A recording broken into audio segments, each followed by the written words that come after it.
I want to preach for a little while tonight using the subject Kingdom Connections. Kingdom Connections. Children of God, whether you know it or not, I've come to find out in 28 years that one of the most sought after parts of the American dream is a person who owns their very own home. I'm going to say that again. One of the most sought after parts of the American dream is a person who owns their very own home.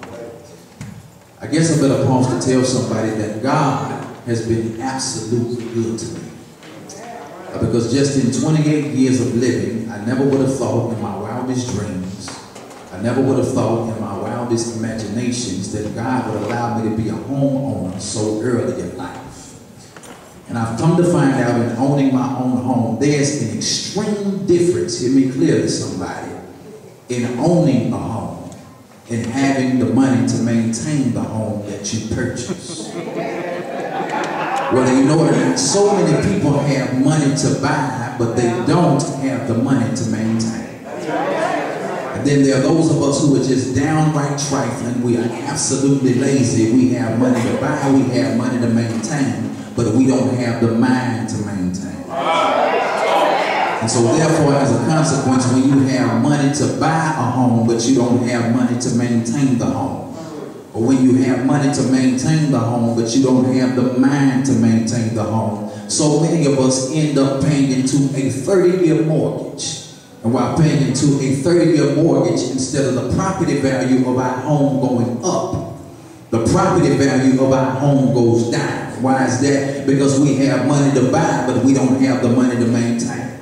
And if we do have the money to maintain, we don't have the mind to maintain. Whether you know it or not, I've come to find out that America is doing something absolutely strange about homeowners who do not keep up their homes. What is America doing? America is building new neighborhoods with purpose intentions to keep us out.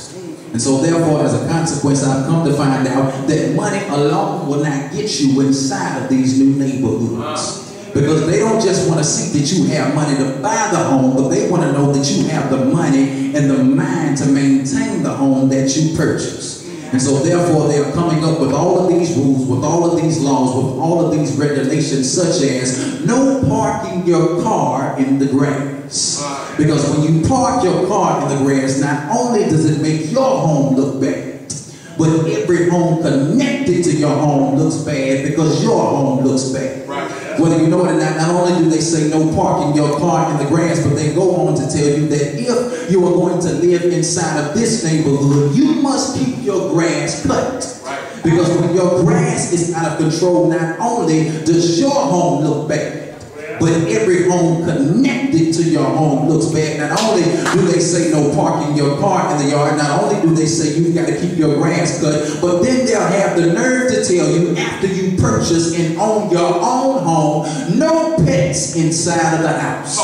How in the world are you going to tell me that I cannot have a pet inside of a home that I own? It's not that they have anything against homeowners who have pets. But they do have something against homeowners whose pets are out of control, because when your pet is out of control, your pet will ramshack the house. And when your pet ramshacks the house, not only does your home look bad, but every home connected to your home looks bad. And so therefore, as a consequence, you can have a brand new neighborhood with 20 different homes inside of that one neighborhood. You have a brand new neighborhood with 20 different brand new homes, and 19 of those homeowners are absolutely well-to-do. 19 of those homeowners have got it together. 19 of those homeowners have the money to buy, they have the money to purchase, they have the money to maintain, they have the mind to maintain. But whether you know it or not, there's always that one homeowner inside of a neighborhood who just won't act right. Ask your neighbor, are you the one? Go ahead and ask them, are you the one who will not cut your grass? Are you the one who has pets who are out of control? Are you the one who parks your car on the grass? There's always that one homeowner who just won't act right. And because that one homeowner just can't seem to get it together, the property value of that home goes down. And when the property value of that one home goes down, not only does it affect that one home, but every home connected to that one home goes I'm trying to tell somebody tonight is that who you're connected to is very important. I don't care how safe you are. I don't care how smart you are. I don't care how much of an individual you claim to be. All of us in here need to understand at this particular moment in time that who you're connected to is very important. Why is that? Because they have the power to take you up or they have the power to take you down. Is there anyone in this place who can stand at your feet and testify that God, I need to be connected to somebody not who's going to take me down, but God, I need to be connected to somebody who's going to take me up spiritually, God. I need to be connected to somebody who's going to take me up physically, God. I want to be connected to somebody who's going to take me up financially. I don't want to be connected to anybody who's jealous of me. I don't want to be connected to somebody who does not want to see me prosper, who does not want to see me go forward. And again, God, I need to be connected to somebody who wants to see me do well in life. Not only do they want to see me do well, but they want to see my children do well. Not only do they want to see my children do well, but they want to see my children's children do well. Down to the third and fourth generation, God. I've got enough people in my life telling me that I can't do it, that I'll never get the raise, I'll never get the job, I'll never get a promotion. Every now and again, God, I need you to change my circle of friends because I need to be connected to somebody who's going to take me up, not who's going to take me down. And so watch this. Who you're connected to is very important.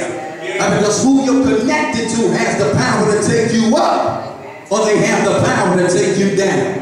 Whether you know it or not, I've come to find out that some connections in life you got to bypass. And the reason you got to bypass and cut off some people because they're not headed in the same direction. Y'all missed it. Let me see if I can help you. Just last week, just the other day, I had the prime opportunity. I was inside of a corporate building inside of Birmingham, Alabama. I was inside of this building and I was trying to get to the top floor. Whether you know it or not, you need to be leery of the people you're connected to when you're trying to get to the top. As long as you are on somebody else's level, they don't have anything to say, they don't bother you, they don't get on your nerves. But the moment God begins to elevate you past somebody and take you to the top, that's when you have haters, that's when you have people who are jealous of you, that's when you have people who are envious of you. And so every now and again, God, I need you to help me to get connected to the right person, because I realized that this journey of Christianity was not meant for me to take all by myself. I was inside of this corporate building. While inside of this corporate building, I'm trying to get to the top. And because I'm inside of a corporate building, I'm not the only one waiting on the elevator. There's a whole lot of people waiting on this same elevator because they're trying to go somewhere inside of this corporate building. I hit the button in order to go up to the top floor, and when the elevator came down to the level that we were on, the doors of the elevator began to open. The doors of the elevator began to open, and when the doors of the elevator began to open, I noticed this one thing. The button on the outside of the elevator,